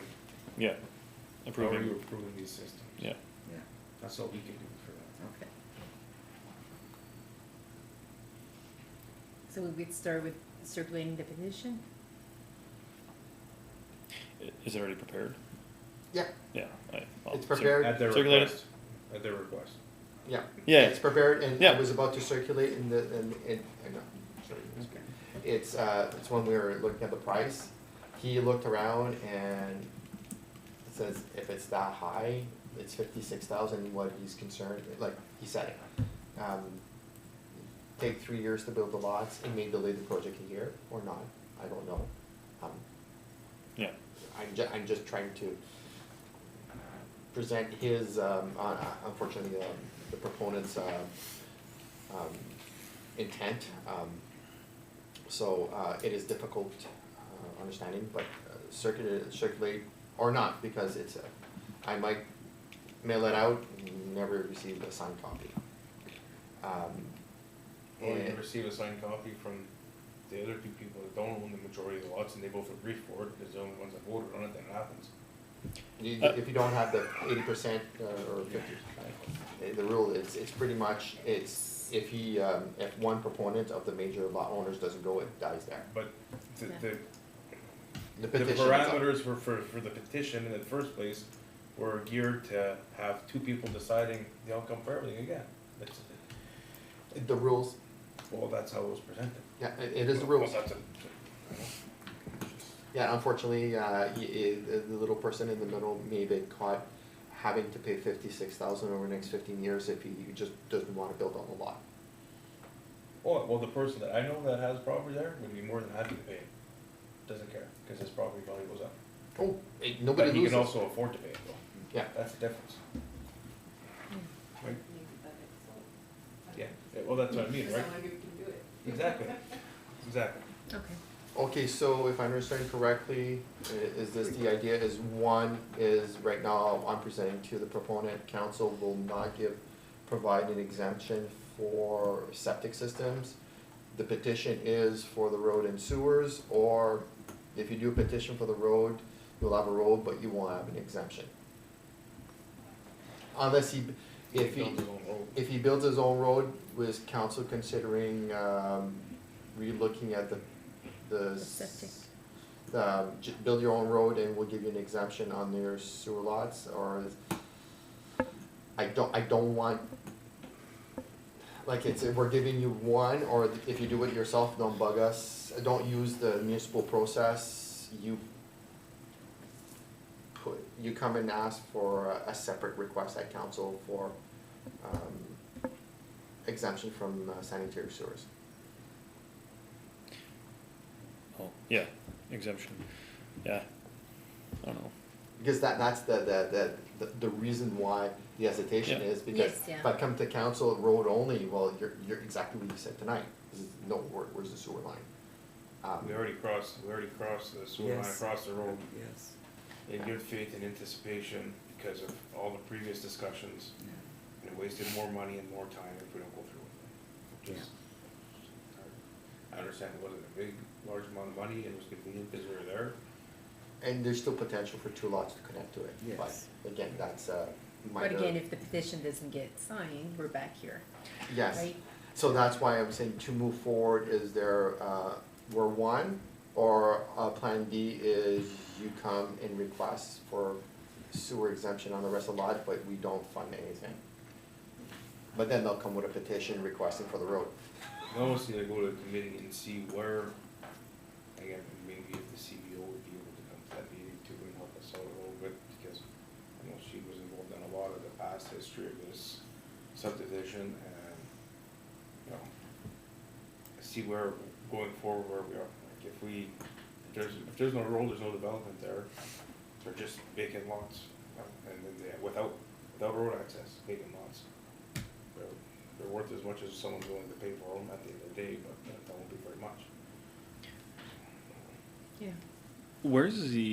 Where are they putting these sewer lines? Cause like 347 meters seems, I mean, it's only a third of a kilometer, but I mean, that's 1,000 feet. My That's- understanding is How's it feel? Casimir to the ditch, the proposed turnaround. It's not all the pink lines, I hope, that's, Unfortunately, unfortunately, the drawing is not clear, and then I would from, assume the green line. yeah, and the green line up to the turnaround. oh, okay. And he might have, does he know that there's bedrock behind those ones and he can't even go there? Well, because those have already been approved, right, for septic. Existing, Yeah. and So that's what then- I'm getting at, is there's a little bit of excess, like, you know, the costing is high, But again, the it's condition- estimation. Sorry, the condition that council set forward, it stops when we hit bedrock. We can't assume that on paper. No. If you don't hit bedrock, it's 347 meters. It'll claw back as soon as we hit bedrock. Yeah, I thought those lots, I thought we had talked about those lots had already been exempted? The Oh, two okay. Behind the hill, Yeah, where Kirk is, or? yeah, yeah, Back there, or, yes. okay. Yeah, I mean, it wouldn't be that much cost savings, I guess, That but I was just when gonna they say, came like, to council a few months ago. yeah, So where it's showing the turnaround there, Yeah. those 2 lots That have should be been, septic, eh? those 2 lots have been exempt, yeah, and that's the end of it. So the downside to that, then the cost for the sewer line would be split up into 2 less lots. So the rest of the lots would have to absorb the cost of the engineering, everything, because you can't charge a lot that is not being serviced. So it may artificially, or not artificially, unfortunately, math-wise, increase the share of the remaining lots that would be connected. Again, there's a lot of ifs and This is why modern subdivisions are all using the development fees. And Because there's no BS, one- no back and forth. one it's proponent- just done. no, it's just, this is Yeah. sort of a mess. Yes. Okay, so option 1? option 1, and then we'll be back. So is there an interest this would be planning committee? I would, It would have to be, myself and Mayor Broccoli, I guess. and we can discuss whether if you want to seek the advice of the planner, or, I don't know, if an independent engineer. But anyways, you can discuss maybe with the mayor whether you wanna set up a committee meeting, maybe talk to the proponents, where it's gonna go from here. Yeah, I'm the chair of the planning committee, so you could call it a meeting. Can we request,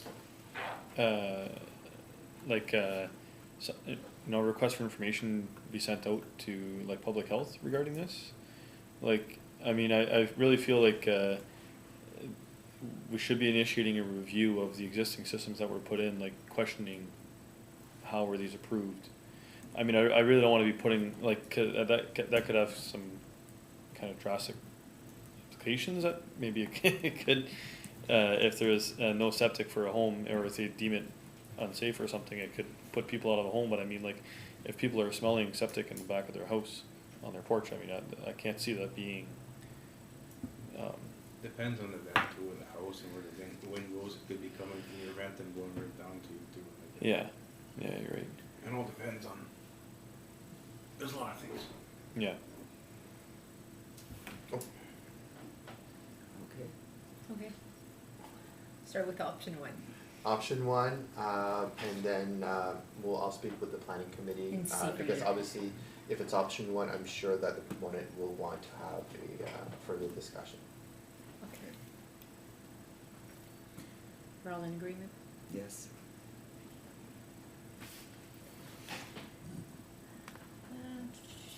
Number 9. Can I have a mover and seconder to adjourn the meeting? Councillor Loftus and Councillor Lachance. Moved by Councillor Loftus and seconded by Councillor Lachance, be it resolved that the Committee of the Whole of February 4, 2026 be adjourned at 8:04 p.m. All those in favor? Carried.